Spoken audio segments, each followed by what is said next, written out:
Speaking of illusions, Yes. what's going on with the content creator war versus the media lately in Buffalo? You can't be 9-2 anymore and have fun. No, because doom and gloom sells, my dude. Doom and gloom I sells. don't understand the saltiness. There's enough victory and celebration to go around for everybody. I would love to believe that. Yeah. You know, like part of me would love to believe that, but it's so easy to be negative. I think we get banged down for being negative. We do. No, I'm just talking about just internal battling between content creators and the media because since I'm gonna get my soapbox now. Since COVID, Aren't you tall enough? the influx of people that have decided to buy cameras Yeah. or start podcasts Yeah. has grown tremendously. Oh, yeah. Especially with the Bill's success, more people want to get on that train. I mean, you and I, we're OGs at this point. Yeah. we could started do in a timeline. 2012. Yeah, you could do a timeline of our faces. Oh my God. Yeah. I since hashtag's inception, I aged like a president in office. What? But you see, it's like when we came out in 2012, 2013, who was out? Yeah, there were very few because it was actual podcast space. Yeah. You know, like it was like, I think the social climate was really different for how people consume media because podcasts you listen to on your computer.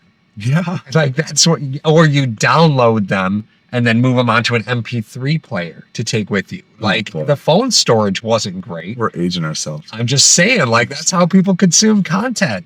And now it's on the ready, right? Immediately. Yeah, very much immediately on the ready. And it All was episodes on iTunes and Spotify. when you remember to put them there. Stop it. Get some help. Son of a biscuit. You know what? With the Muppets 3D theater closing at Disney, it feels like there's still a piece of them here with us, doesn't it?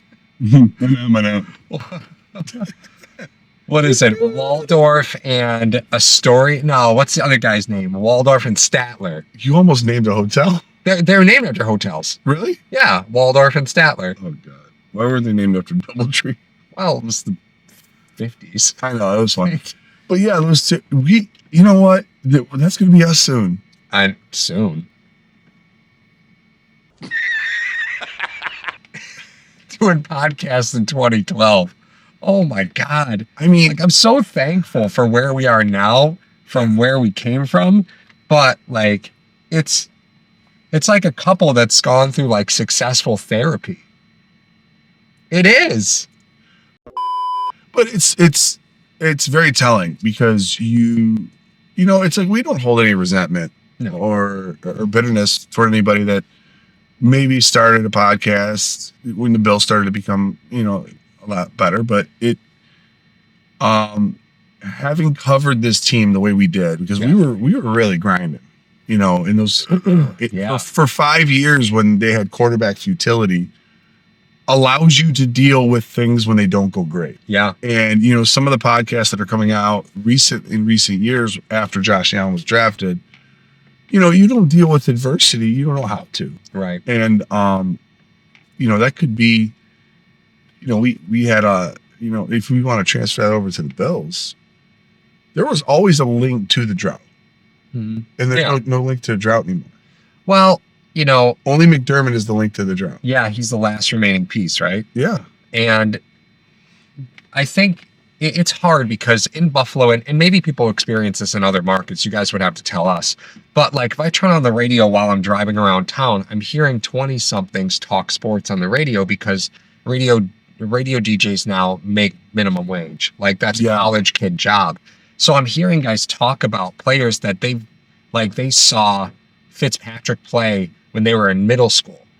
Like there's a very large caveat. There's a very large cavern between the sports talk that you want to consume and the people who are available to give it to you. Yeah. You know, because there's not a lot of money to do things like radio anymore. And unless you're a former athlete, you can't do television coverage either.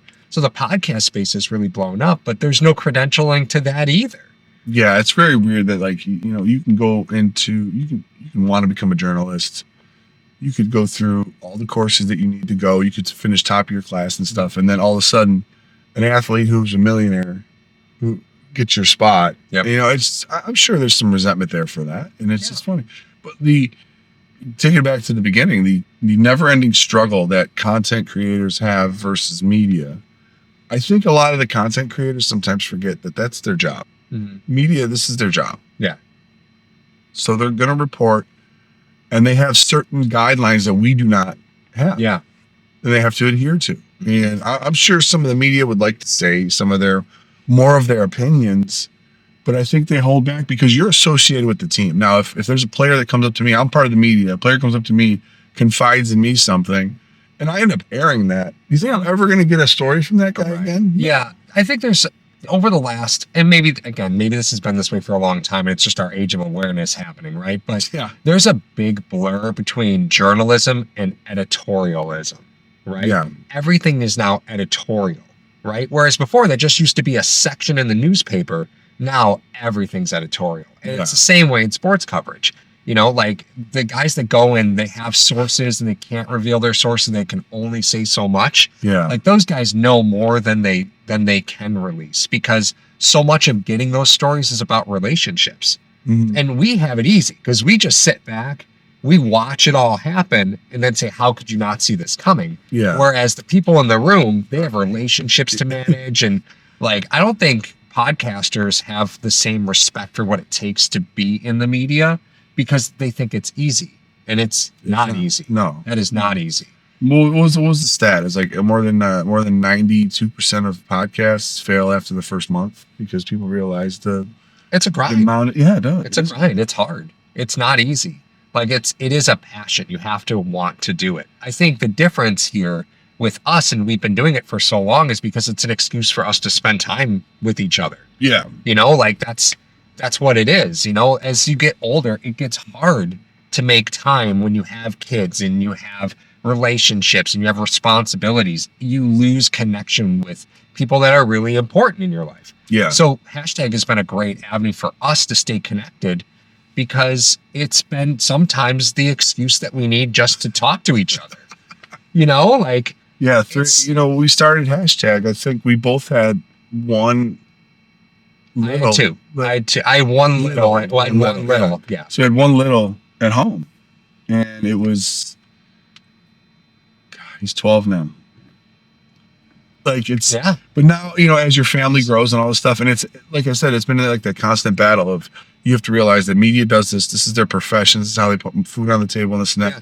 And a content creator sitting there coming at it go, well, I already have a profession and I do this on the side. Yeah. And I can do it better than you. Like no, you don't. Yeah. You're limited by nothing when you're a content creator. That's how other than some of the things that you may not want to say. Right.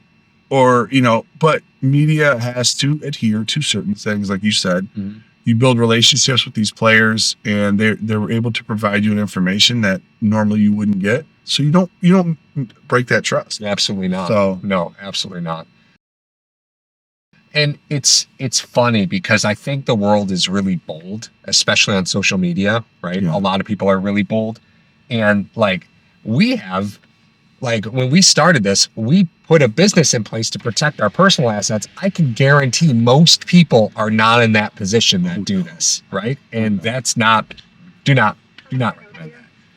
How dare they try to besmirch my best friend by giving him a Boston cream donut. Who puts yogurt in a donut?